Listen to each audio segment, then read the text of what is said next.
नमस्कार। आज हमारे पास ना एक बहुत ही दिलचस्प स्रोत है विश्लेषण के लिए। हाँ। राज रेडियो नाम का एक पॉडकास्ट एपिसोड है, अनजानी सड़क।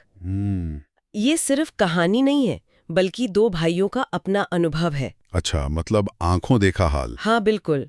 नागपुर से परसिया लौटते समय आधी रात का किस्सा है ये।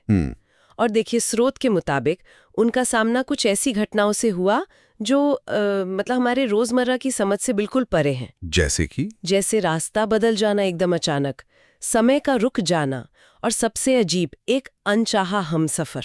बाप रे, सुनने में ही अजीब लग रहा है। तो आज हम इसी स्रोत के ब्यौरों की गहराई में जाएंगे, समझने की कोशिश करेंगे कि ये वर्णन डर और अनिश्चितता को कैसे बुनता है। ठीक है, और हम पूरी तरह से जो जानकारी उस एपिसोड में दी गई है उसी पर टिके रहेंगे, है ना? हाँ बिल्कुल। हमारा मकसद ये देखना है कि स्रोत क्या बताने की कोशिश कर रहा है। चलिए शुरू करते हैं। तो स्रोत के हिसाब से ये रात के करीब 12 बजे की बात है। दो भाई हैं, नैरेटर और विक्रम, बाइक पर हैं। और रास्ता कैसा है? एकदम सुनसान, घना अंधेरा, जंगल का इलाका, बस बाइक की हेडलाइट की रोशनी। माहौल तो बन गया है कहानी का। हाँ, थोड़ी देर वो चलते हैं और तभी जो नैरेटर बाइक चला रहा है उसे कुछ गड़बड़ लगती है। क्या गड़बड़? उसे एकदम से लगता है कि ये वो रास्ता नहीं है। मतलब जिस रास्ते पर उन्हें होना चाहिए वो ये नहीं है। अच्छा। हाँ, एक रेलवे फाटक आना था उनके रास्ते में, एक पहचान थी वो है ही नहीं वहां। उसकी जगह बस एक लंबी सी अंतहीन सी सड़क दिख रही है। अरे, ये तो अजीब बात है, जानी पहचानी चीज का गायब हो जाना। बिल्कुल। ये कहानी का पहला मोड़ है जहां से चीजें असामान्य होने लगती हैं। हाँ, और ये एहसास कि कुछ बहुत गलत है वो और गहरा होता है। कैसे? नरेटर अपनी घड़ी देखता है, रात के 12:30 बजे हैं। ठीक है। वो सोचते हैं चलो थोड़ा और आगे चलते हैं, शायद रास्ता मिल जाए। उसी अंधेरी सड़क पर वो बाइक चलाते रहते हैं। डर तो लग रहा होगा। यकीनन। पर कुछ देर बाद जब वो दोबारा घड़ी देखते हैं तो वो हैरान रह जाते हैं। घड़ी में अब भी ठीक 12:30 ही बजे हैं। क्या मतलब समय रुका हुआ है? हाँ, ऐसा ही स्रोत बताता है। कई मिनट निकल गए पर समय आगे ही नहीं बढ़ा, जैसे थम गया हो। ये तो बहुत ही ज्यादा अजीब है। पहले रास्ता गायब, अब समय रुक गया। है ना? ये वाकई तर्क को झकझोर देता है, जैसा स्रोत में बताया गया है। ये कहानी को ना एक अलग ही लेवल पे ले जाता है। अब ये सिर्फ जगह का रहस्य नहीं रहा। सही कहा। अब तो समय का मतलब भौतिकी के नियम ही टूटते हुए दिख रहे हैं। और ये डर को और बढ़ाता होगा, है ना, कि आप कहीं फंस गए हैं। बिल्कुल। ये दिखाता है कि उनका अनुभव सामान्य दायरे से बाहर जा रहा है। ऐसा लगता है जैसे वो किसी और ही वास्तविकता में पहुंच गए हों। क्या स्रोत ये बताता है कि ये सिर्फ उनका वहम था या सच में ऐसा हुआ? नहीं, स्रोत इसे वहम की तरह नहीं दिखाता। दोनों भाई हैं, दोनों महसूस कर रहे हैं, और समय का रुकना एक बाहरी घटना की तरह बताया गया है। ये उनके डर और अकेलेपन को और गहरा करने के लिए इस्तेमाल हुआ है, ये दिखाने के लिए कि अब सामान्य नियम लागू नहीं हो रहे। समझ गई। और ये फंसने वाली फीलिंग जो है वो अगले पल और भयानक हो जाती है। अच्छा, क्या होता है फिर? वो समय रुकने वाली बात से अभी उभरे भी नहीं थे कि विक्रम जो पीछे बैठा है वो कुछ कहता है। क्या कहता है? वो नैरेटर से कहता है, भैया जरा पीछे देखो, कोई सवारी तो नहीं बैठ गई? अरे बाप रे। नैरेटर हिचकिचाते हुए बाइक के साइड मिरर में देखता है। स्रोत बताता है उस पल का तनाव। हाँ। उसे अपनी परछाई दिखती है, भाई की परछाई दिखती है।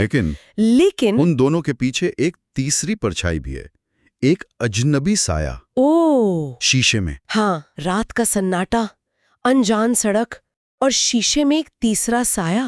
ये डर का पहला ठोस सबूत है ना?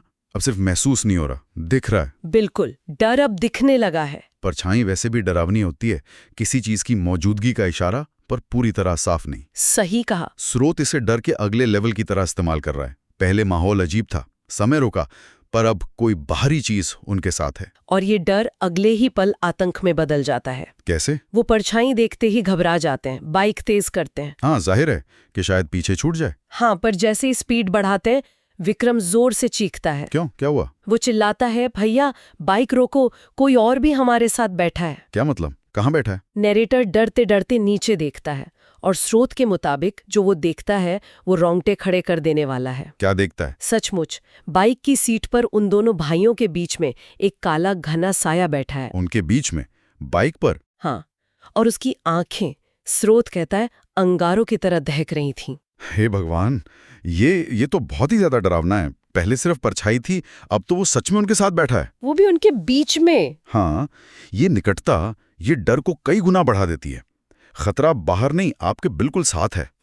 और वो चमकती आंखें, मतलब वो सिर्फ एक साया नहीं, कोई सचेत चीज है जो उन्हें देख रही है। ऐसा लगता है जैसे उनकी पर्सनल स्पेस में कोई घुस आया हो। बिल्कुल, स्रोत इसी चीज का इस्तेमाल कर रहा है। डर अब सिर्फ मानसिक नहीं, शारीरिक हो गया है, एक तत्काल खतरा। और इसके बाद उनकी हालत और खराब हो जाती है। अब क्या होता है? वो डर के मारे बाइक और तेज भगाते हैं उस साये से पीछा छुड़ाने के लिए। हाँ, पर होता क्या है, उन्हें लगता है वो बार बार उसी मोड़ पर पहुंच रहे हैं, उन्हीं पेड़ों के पास। मतलब लूप, टाइम लूप जैसा कुछ? हाँ, बिल्कुल वैसा ही, जैसे एक अंतहीन चक्कर में फंस गए हों। उसी डरावने रास्ते पर बार बार घूम रहे हैं, निकलने का कोई रास्ता ही नहीं। ये तो बहुत ही निराशाजनक स्थिति है। बिल्कुल। अब नरेटर शायद पूरी तरह हिम्मत हार जाता है। फिर वो एक आखिरी कोशिश करता है, आंखें जोर से बंद कर लेता है, भगवान का नाम लेता है और जोर से ब्रेक लगाकर बाइक रोक देता है बीच रास्ते में। हाँ, एकदम सन्नाटा, इंजन बंद,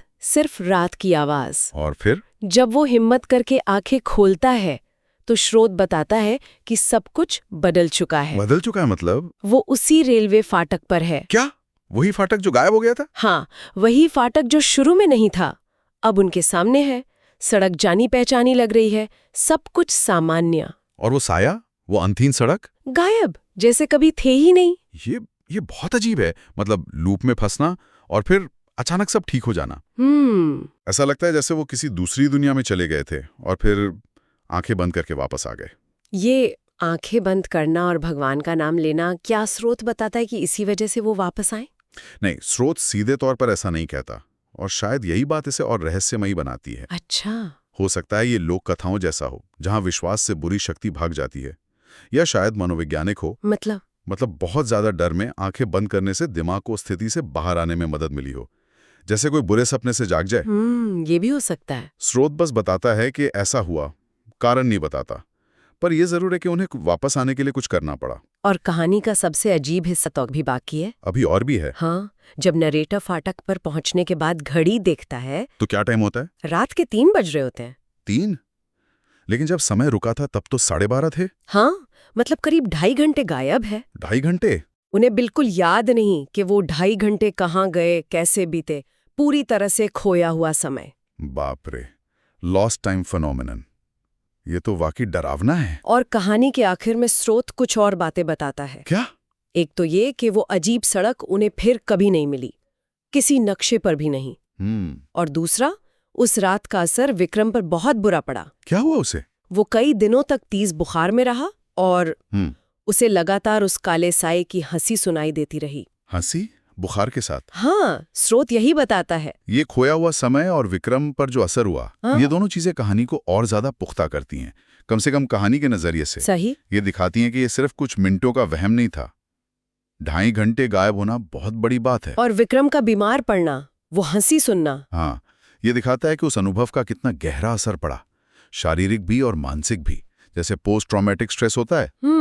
और वो हंसी, वो तो और भी परेशान करने वाली बात है, जैसे वो चीज अब भी कहीं ना कहीं मौजूद है। तो अगर हम इस पूरी चर्चा को समेटें जो हमने राज रेडियो के इस एपिसोड से समझा। हाँ, क्या मुख्य बातें निकल कर आती है? पहली बात तो ये कि ये कहानी देर रात के सफर के डर से शुरू होती है।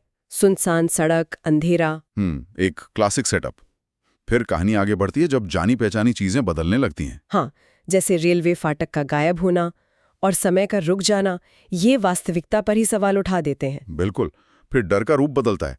पहले सिर्फ एहसास था, फिर वो शीशे में परछाई बना, और फिर वो बाइक पर बैठा हुआ साया बन गया, चमकती आंखों वाला। हाँ, वो शारीरिक निकटता डर को चरम पर ले जाती है। फिर वो टाइम लूप वाला अनुभव, फंस जाने का एहसास। और वहां से निकलना भी उतना ही अजीब।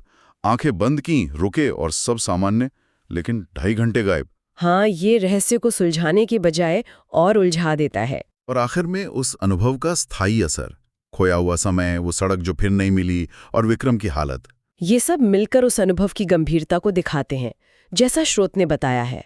सही। ये एपिसोड हमें वाकई सोचने पर मजबूर करता है। क्या सच में ऐसी जगह हैं या ऐसे पल होते हैं जहां हमारे जाने पहचाने नियम काम नहीं करते? ये कहानी उन अनगिनत किस्सों की तरह है जो दुनिया भर में सुनने को मिलते हैं। लोक कथाएं, व्यक्तिगत अनुभव। हाँ, जहां लोग कुछ ऐसा अनुभव करने का दावा करते हैं जो सामान्य तर्क से परे हैं। बिल्कुल। और चाहे हम इन्हें मनोवैज्ञानिक माने या कुछ और, ये कहानियां हमें खींचती हैं, क्योंकि ये डर, रहस्य और इस संभावना को छूती हैं कि शायद हम सब कुछ नहीं जानते। सही कहा। स्रोत का जोर भी अनुभव की गहराई और उसके असर पर है। हाँ, जैसे यादगार बनाता है। स्रोत में बताई गई ये कहानी वाकई अनोखी है और बहुत से सवाल छोड़ जाती है। शायद दुनिया उतनी सीधी नहीं है जितनी हम सोचते हैं। और इसी सोच के साथ हम अपने सुनने वालों के लिए भी एक सवाल छोड़ जाते हैं जो इस स्रोत से ही निकलता है। क्या सवाल? अगर हम इस कहानी को जैसा स्रोत ने बताया है मान लें, तो क्या ये मुमकिन है कि सच में ऐसी जगहें या ऐसे क्षण हो जहां समय और स्थान के नियम अस्थायी रूप से बदल जाते हों? इस पर सोचिएगा जरूर।